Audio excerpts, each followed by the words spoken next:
Hello bro, நீங்கள் கேட்டிருந்ததை பார்க்கலாம் டீட்டெயிலாக. இப்போ இதில் வந்து பார்த்தீங்க அப்படின்னா நம்ம வந்து எலிப்ஸ் எடுத்துக்கலாம். ஸோ எலிப்ஸில் நர்வ்ஸ், ஆர்க் செக்மெண்ட், லைன்ஸ்னு 3 இருக்கும். நம்ம நர்வ்ஸ்லேயே யூஸ் பண்ணிக்கலாம். இதுவே எல்லா டைமும் கரெக்டாக வரும், நம்மளுக்கு ஸ்மூத்தாக இருக்கும். இது என்னன்றதை பார்ப்போம். இப்போ 100 mm 50 mmல நான் ஒரு எலிப்ஸ் வரைகிறேன். இப்போ இப்படி இருக்குது. இதை வந்து ஆங்கிளாக நீங்கள் கண்ட்ரோல் பண்ணலாம். எனக்கு 270 டிகிரி வரைக்கும் போதும் அப்படின்னா 270 டிகிரி வரைக்கும். இதுலேயே வந்து எனக்கு ஒரு 15 டிகிரி இது டேப்பராக வேணும்னா டேப்பராக கொடுத்துக்கலாம். இல்லை எனக்கு வந்து இது ஸ்ட்ரைட்டாகவே இருக்கட்டும்னா 0 டிகிரி கொடுத்துக்கலாம். இதில் வந்து 360 டிகிரி ஃபுல்லாக கவர் பண்ணிக்கிறேன். இது வந்து நர்வ்ஸில் போடுறோம். ஓகே, திருப்பி கொஞ்சம் பெருசு பண்ணுவோம். 130, இது வந்து ஒரு 70. நம்ம ஒரு பாயிண்டில் வச்சுட்டு இதை வந்து ஆர்க் செக்மெண்ட் அப்படின்னு வச்சிட்டிங்கன்னா இது ஒரு மாதிரி வரும். அதே மாதிரி நம்ம லைன் செக்மெண்ட் அப்படின்னு வச்சுட்டு இன்னும் கொஞ்சம் பெருசு பண்ணி 150, 90 அப்படின்னா என்ன அர்த்தம் அப்படின்னு பார்க்கலாம். ஓகேங்களா? ஸோ ஓகே கொடுத்துட்டிங்கன்னா இது வந்து ஸ்ப்ளைன் மாதிரி ஆக்ட் ஆகும். ஸ்ப்ளைன் வந்து கண்டினியூஸாகவும் இருக்கும், ஸ்மூத்தாகவும் இருக்கும். இது வந்து ஆர்க்னா என்னென்னா இது ரேடியஸ் இருக்கும். இப்போ நீங்கள் வந்து டிராஃப்டிங்கில் போய் டைமென்ஷனல் எடுத்தீங்கன்னா உங்களுக்கு ரேடியஸாக என்ன பண்ணிக்கலாம், நீங்கள் எடுத்துக்கலாம். இதுக்கு வந்து ஒரு ஸ்டார்டிங் பாயிண்ட் இருக்கும், ஒரு எண்டிங் பாயிண்ட் இருக்கும். பல ஆர்க்குனால உருவாக்கப்பட்டது ஆர்க் செக்மெண்ட். இதுலேயே லைன் அப்படின்னா இது வந்து குட்டி குட்டி லைனாக ஜாயின் ஆகிருக்கும். இது வந்து ஆர்க்காகவும் இருக்காது. ஸோ லைனாக நம்ம என்ன பண்ணிக்கலாம், இந்த ஆர்க்கும் வேண்டாம், இந்த லைனும் வேண்டாம். ஷிஃப்ட் அமைக்கி கிளிக் பண்ணிங்கன்னா ஹோலாக செலக்ட் ஆகுது. நம்ம டெலீட் பண்ணிக்கலாம். இதுக்கப்புறம் வந்து பார்த்தீங்க அப்படின்னா நம்ம என்ன பண்ணுறோம் அப்படின்னா இந்த மாதிரி இருக்குது. இதை வந்து நம்ம வந்து ஒரு கான்டோர் டூல் பார்த்து ஒன்று ரன் பண்ணுறோன்னு வச்சுக்கோங்க. நான் சும்மா டம்மியாக தான் ரன் பண்ணுறேன். ரைட் கிளிக், மில் டூல் பார்த்து, கான்டோர்,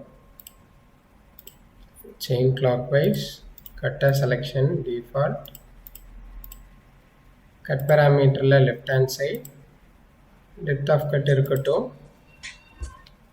ஸோ இதில் வந்து பார்த்தீங்கன்னா நம்மளுக்கு நம்ம வந்து இங்கே டெப்த் ஆஃப் கட் கொடுத்துடலாம். கொடுத்துட்டு லிங்கின் பேராமீட்டர் போகலாம். லிங்கின் பேராமீட்டர் போய் டெப்த். ஸோ நான் மைனஸ் ஒரு 20 mm. ஓகேங்களா? ஓகே, ரிட்ராக்ட் வந்து 25 mm, ஃபீட் பிளேன் வந்து ஒரு 3 mm. ஓகே, ஸோ இந்த மாதிரி நான் வந்து போட்டிருக்கேன். இதில் வந்து டெப்த் ஆஃப் கட் கூட வேண்டாம், செக்கிங் பர்பஸ்க்காகன்றனால நான் இதை எடுத்து விட்டுறேன். சரிங்களா? ஸோ இந்த மாதிரி இருக்குது. இப்போது இதில் வந்து பார்த்திங்கன்னா இந்த ஒரு ப்ரோக்ராம் எடுக்கிறோம். பேராமீட்டர், இங்கே ஆர்க் ஃபில்டர் டாலரன்ஸ்னு ஒன்று இருக்கும். இதில் போயிட்டு இந்த டோட்டல் டாலரன்ஸை நான் இப்போ உங்களுக்கு தெரியணுன்றதுக்காக ஒரு 1 mm அப்படின்னு மாற்றினேன்னா இங்கேயும் கட் டாலரன்ஸ் 1 mm வந்துடுது. ஸோ இதுலேயும் வந்து பார்த்தீங்கன்னா நீங்கள் இது கொடுத்துட்டு ஓகே அப்படின்னு கொடுக்குறோம். அப்போ என்ன ஆகுது அப்படின்னா உங்களுக்கு இந்த ஆர்க் பாருங்களேன், இப்போ வெட்டு வெட்டாக தெரியும்.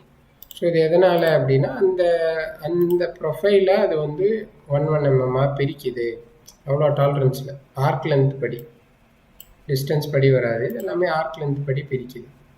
அப்போ இந்த மாதிரி போட்டிங்கன்னா உங்களுக்கு இந்த மாதிரி உங்களுக்கு ப்ராசஸ் உங்களுக்கு விஷுவலாக தெரியும். நான் இப்போ என்ன பண்ணுறேன்னா இதில் வரேன், இதில் வந்துட்டு ஸோ இதையே வந்து நான் 0.001 அப்படின்னு மாற்றிட்டேன் அப்படின்னா ஓகேன்னு கொடுத்துட்டிங்கன்னா உங்களுக்கு வெரிஃபை.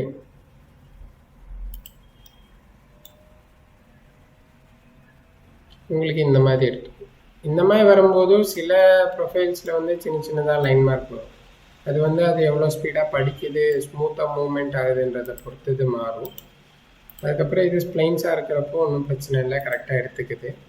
இதே மாதிரிங்கன்னா linear arc setting, linear arc filter டாலரன்ஸ்லையும் நீங்கள் கொடுத்துருங்க.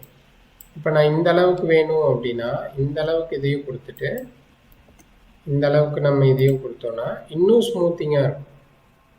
பார்த்தீங்கன்னா பேக் பிளாட், இந்த blue button, end point, play. இது பாருங்கள், இந்த ஒயிட் கலராக தெரியறதா வந்து பாயிண்ட்ஸ் அப்படின்னு சொல்லுவோம். இந்த பாயிண்ட்ஸ்க்கு ஏற்ற மாதிரி தான் இது மாறுது. இது எவ்வளோ க்ளோஸாக இருக்குது பார்த்தீங்களா? இப்போ இதையே வந்து நான் காப்பி பண்ணுறேன்,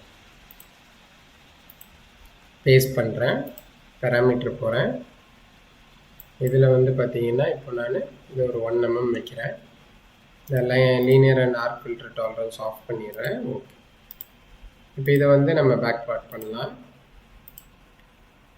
நம்ம வந்து சிம்பிள் வெரிஃபை ஆன் பண்ணியிருக்கோம், ஷோ அண்ட் பாயிண்ட்ஸ் ஆன் பண்ணியிருக்கோம். ஸோ இந்த ஒயிட் கலராக தெரியுறது தான் பாயிண்ட்ஸ். இந்த பாயிண்ட்ஸ் எவ்வளோ தூரம் க்ளோஸாக இருக்கும் உங்களுக்கு அந்தளவுக்கு உங்களுக்கு டூல் பாத்தோடைய ஃப்ளோ வந்து உங்களுக்கு ரொம்ப நல்லாயிருக்கும் உங்களுக்கு. ஸோ அதனால் நம்ம என்ன பண்ணிக்கலாம்னா இந்த மாதிரி ஆர்க் ஃபில்டர் டாலரன்ஸ் யூஸ் பண்ணி இன்னும் கொஞ்சம் ஸ்மூத்திங் எடுத்துகிட்டு வர்றதுக்கு, இன்னும் கொஞ்சம் ஃபைனாக வந்து நமக்கு சர்ஃபேஸ் ஃபினிஷ் பண்ணுறதுக்கு நம்ம யூஸ் பண்ணிக்கலாம். ஸோ இந்த இது வந்து ரொம்பவே ஹெல்ப்ஃபுல்லாக இருக்கும் சில பேர்த்துக்கு, இன்னும் கொஞ்சம் ஃபைனாக இது பண்ணுறதுக்கும். சில ஏரியா ரஃப்பாக எடுத்தால் போதும், ஸ்டோரேஜ் ஸ்பேஸ் கம்மியாக இருக்குது, அவ்வளோ ஃபினிஷிங் தேவையில்லைன்னா நம்ம இதில் டோட்டல் டாலரன்ஸ் வந்து இன்க்ரீஸ் பண்ணி கூட எடுத்துக்கலாம். ஃபினிஷிங்க்கு நம்ம அதுக்கேற்ற மாதிரி அட்ஜஸ்ட் பண்ணிக்கலாம். ஸோ இது உங்களுக்கு புரிஞ்சிருக்கும்னு நினைக்கிறேன் ப்ரோ. இது பார்த்துக்கோங்க, பார்த்துட்டு ப்ரீவியஸ் எல்லாமே என்ன பண்ணிக்கோங்க, ரிவைஸ் பண்ணிக்கோங்க. ரிவைஸ் பண்ணி உங்களுக்கு எதாவது டவுட்ஸ் இருந்ததுன்னா எனக்கு அப்டேட் பண்ணுங்கள். நான் உங்களுக்கு என்ன பண்ணுறேன் அதை சால்வ் பண்ணி தரேன் ப்ரோ. Thank you so much.